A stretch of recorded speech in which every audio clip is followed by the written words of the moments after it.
आज काय की रेसिपी बन रही है अपने यहाँ? આજે બનાવીશું મગની દાળ, વેજ મગની દાળ અને દલિયાની ખીચડી રેસીપી. અને એમાં દલિયા એને આપણે ગુજરાતીમાં ઘઉંના ફાળાઈ થાય છે, એને મતલબ હલકા રોસ્ટ કરી નાખવાના છે, શેકી કાઢવાના છે. આ દલિયા છે અને ગુજરાતીમાં આપણે એને ઘઉંના ફાળા બી કહીએ છીએ. હા, તો એને થોડા રોસ્ટ કરી નાખવાના છે.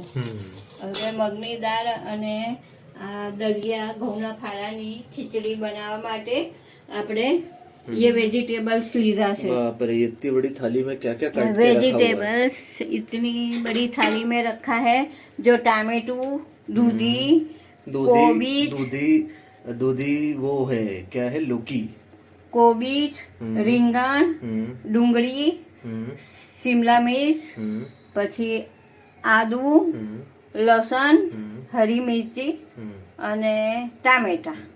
બડી દેશ હો ગઈ. हाँ, અને આ ધીરે ધીરે રોસ્ટ दलिया को अपन फ्राई करना. हाँ, હલકા સા શેકી કાઢવાના. બસ શેકાઈ જ ગયા છે. હવે એને બંધ કરવાનું. હવે આ ગેસ ઓન કરીશું. इसको कुकर में बनाया जाता है ऐसा? હા, કુકરમાં જ બનાવીશું આપણે. હવે આમાં બધું પાણી નીકળી રહે ને, એટલે આપણે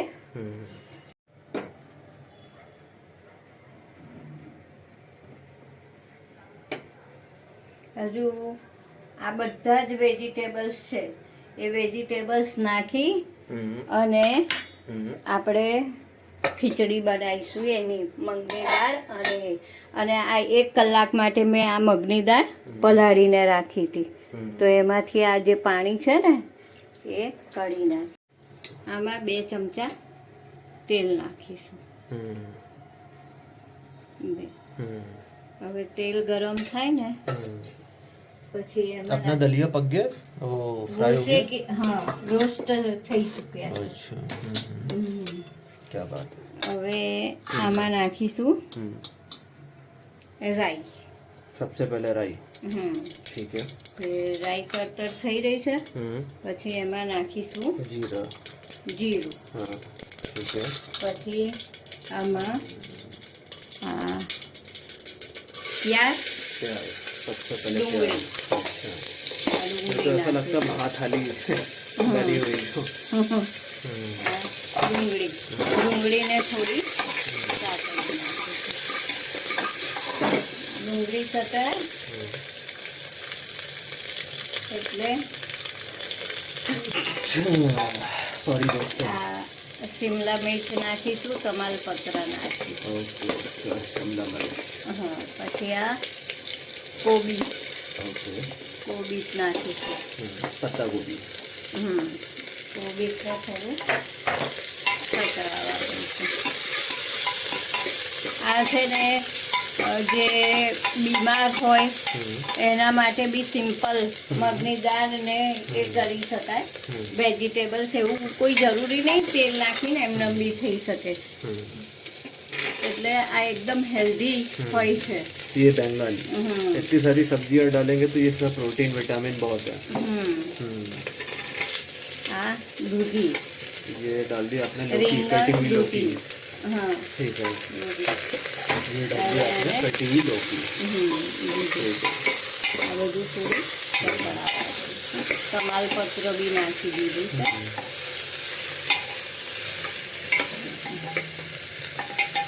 પછી એમાં નાખીશું આ મરચાં અને આ ટામેટા.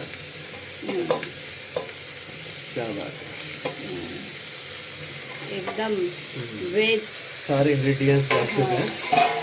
इसको अच्छे से हिलाएंगे थोड़ी देर तक, जब तक ये फ्राई और मैश हो गया. પછી આમાં 1 ચમચ હળદર, થી મરચું આપણા એકોર્ડિંગ નાખવાનું, થોડા ધનિયા પાવડર. હવે આને થોડી વાર હલાવતું રહેવાનું.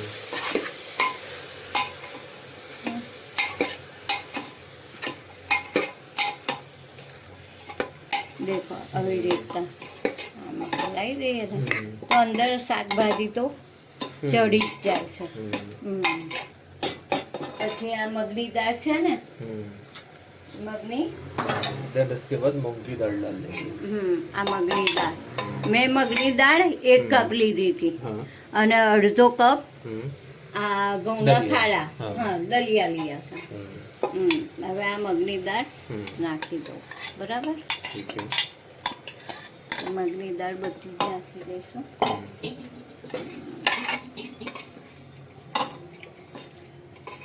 અને પછી આ શેકેલા દલિયા જે ઘઉંના ફાળા છે ને એ આમાં નાખી દઈશું. નાખી દીધું.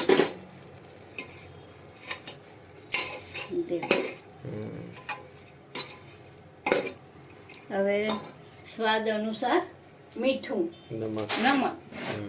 નમક બોલું હિન્દીમાં નમક ને ગુજરાતીમાં મીઠું, સ્વાદ પ્રમાણે મીઠું.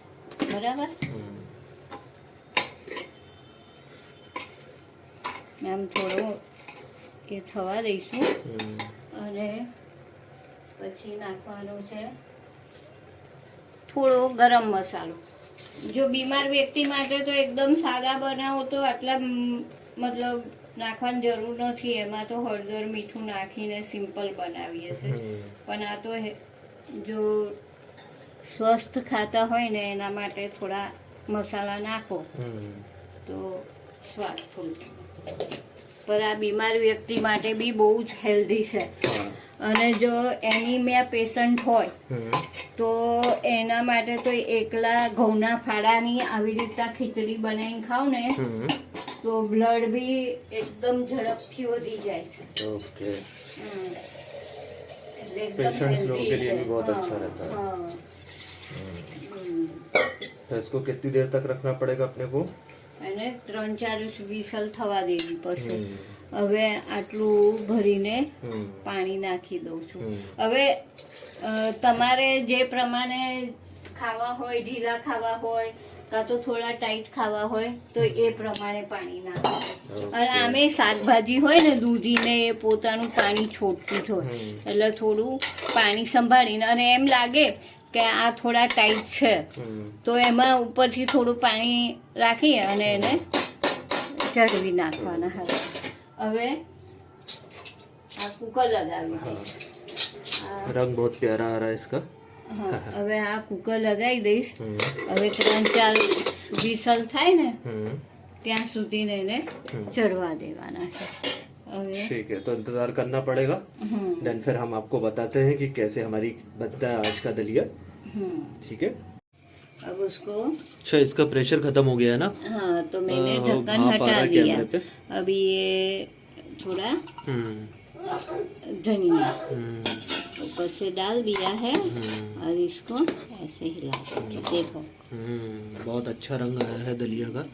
प्योर वेज दलिया है ये. बहुत ही लाभकारी है हेल्थ के लिए. लग रहा है कैमरे पे इसका धुआं जम रहा है. इसको थोड़ा सा निकाल के बताएंगे आप कैसा लग रहा है? देखो. देखिए फ्रेंड, इसका रंग देखिए आप, कलर देखिए इसका. स्वाद में भी बढ़िया है, मस्त.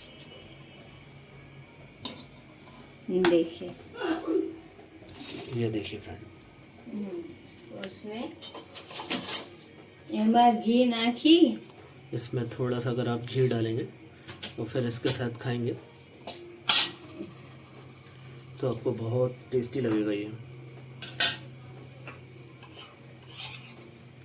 थोड़ा सा घी, ये गरम है तो तुरंत पिघल जा रहा है घी. मस्त मजाना दलिया तैयार. ओके फ्रेंड्स, तो हमारी रेसिपी कैसी लगी ये बताइएगा मुझे. Thank you. Like, share, and subscribe कीजिएगा. सब्सक्राइब करें और कमेंट बॉक्स में बताइएगा कि आज की रेसिपी केवी लगी. Thank you.